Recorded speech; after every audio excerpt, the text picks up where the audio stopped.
দুজনকে কি দিছি? পুরস্কার। পেন্সিল। কি উদ্দেশ্যে? পুরস্কারের উদ্দেশ্যে। কি? যে কোনো একটা কাজ করছে তারা, তাই না? যে কোনো একটা ভালো কাজ করছে, সেই কারণে তাদেরকে পুরস্কার দেওয়া হয়েছে না?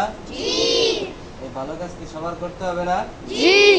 তাহলে যে ভালো কাজ করতে পারবে, যে ভালোভাবে করতে পারবে এবং মানতে পারবে, তাকে কি করা হবে?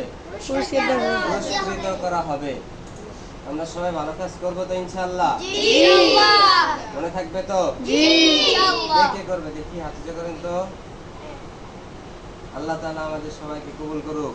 আমিন। সবাই করবেন তো? রাজি আছেন তো?